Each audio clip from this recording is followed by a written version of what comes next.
আসসালামু আলাইকুম। বাংলা টেলিভিশন নিউজের সন্ধ্যা ৮টা সংবাদে আপনাদের সকলকে স্বাগতম। প্রথমে শিরোনাম। ইরানে সাইবার হামলা চালিয়েছে যুক্তরাষ্ট্র ও ইসরায়েল। দল মনোনয়ন দিলেই সিটি কর্পোরেশনে নির্বাচন করবেন মুক্তিযুদ্ধ বিষয়ক প্রতিমন্ত্রী ইশরাক হোসেন। কড়া প্রতিশোধের প্রস্তুতি নিচ্ছে ইরান। নারায়ণগঞ্জে বকেয়া বেতনের দাবিতে পোশাক শ্রমিকদের মহাসড়ক অবরোধ। প্রধানমন্ত্রী উদ্যোগে বাস্তবায়নের দুর্নীতির ক্ষেত্রে জিরো টলারেন্স ঘোষণা করা হয়েছে।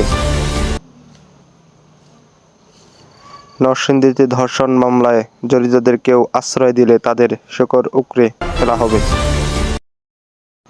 ছুটির দিনে অফিস করেছেন প্রধানমন্ত্রী তারেক রহমান। সংঘাত বন্ধের পাকিস্তানের সাথে আলোচনায় প্রস্তুত আফগানিস্তান। এতক্ষণ শুনলেন শিরোনাম, এখন শুনুন বিস্তারিত। ইরানে শুধু বিমান হামলা নয়, সাইবার হামলাও চালিয়েছে যুক্তরাষ্ট্র ও ইসরায়েল। ফলে মোবাইল অ্যাপ, ফোনের কথা বলা যাচ্ছে না। ঢাকা দক্ষিণ সিটি কর্পোরেশনে মেয়র পদে নির্বাচিত বিষয়ে মুক্তিযুদ্ধ বিষয়ক প্রতিমন্ত্রী ইশরাক হোসেন বলেছেন, যদি দল মনোনয়ন করে ও আমাকে মনোনয়ন দেয় তাহলে আমি নির্বাচন করব, এবং অন্য কেউ করবে না তাহলে আমি নির্বাচনে অংশগ্রহণ করতে পারি। ইরানের বিভিন্ন জায়গায় হামলা চালিয়েছে ইসরায়েল ও যুক্তরাষ্ট্র। বিবিসি খবরে ইসরায়েলের দাবি করেছে এটি প্রাক প্রতিশোধমূলক হামলা ইরানে। নারায়ণগঞ্জের রূপগঞ্জে ঢাকা সিলেট মহাসড়কে বকেয়া বেতনের দাবিতে আন্দোলনরত শ্রমিকদের সাথে পুলিশের সাথে ধাওয়া পাল্টা হয়েছে। এ সময় পুলিশের লাঠিচার্জ এবং শ্রমিকদের ইটপাটকেলের নিক্ষেপের ঘটনায় কয়েকজন আহত হয়েছে। পানি সম্পদ মন্ত্রণালয়ের প্রতিমন্ত্রী ফরহাদ হোসেন আজাদ বলেছেন, প্রধানমন্ত্রী উদ্যোগে বাস্তবায়নের দুর্নীতির ক্ষেত্রে আমাদের জিরো টলারেন্স ঘোষণা করা হয়েছে। বিগত সময়ের কারণে পানি উন্নয়ন বোর্ডের সম্পর্কে মানুষ খারাপ ধারণা তৈরি হয়েছে, সেই ধারণা পাল্টাতে বিশেষ করে খননের উদ্যোগ গ্রহণ করা হয়েছে। নরসিংদীতে ধর্ষণ মামলায় যারা জড়িতদের কেউ আশ্রয় দিলে তাদের শেকড় ধরে উপড়ে ফেলা হবে বলে মন্তব্য করেছেন আইন, বিচার ও সংসদ বিষয়ক মন্ত্রী মোহাম্মদ আসাদুজ্জামান। সাপ্তাহিক ছুটির দিনে অফিস করেছেন প্রধানমন্ত্রী তারেক রহমান।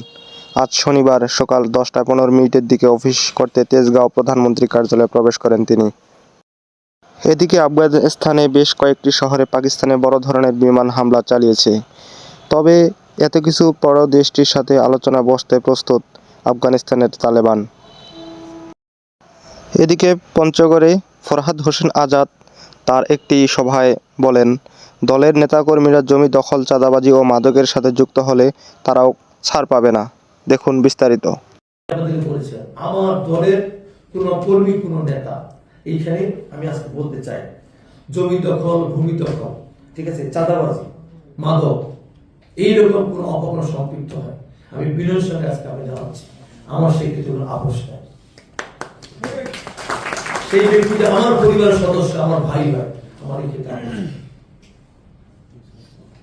আপনারা এই জিনিসটা সবসময় মাথায় রাখবেন। আরেকটা জিনিস, আমি ডিসি মহোদয় আছে, এখানে পুলিশ কর্মকর্তা বলছি, আমরা হয়তো হাটে বাজারে 2 পিস 3 পিস 5 পিস আমরা বাবা ট্যাবলেট হই, এটার উৎপত্তিটার কথা, এটা কোত্থেকে আসছে, কোত্থেকে এটা এখানে আমাদের এখানে তো পঞ্চগড় ফ্যাক্টরি নেই, পঞ্চগড় ইন্ডাস্ট্রি নেই।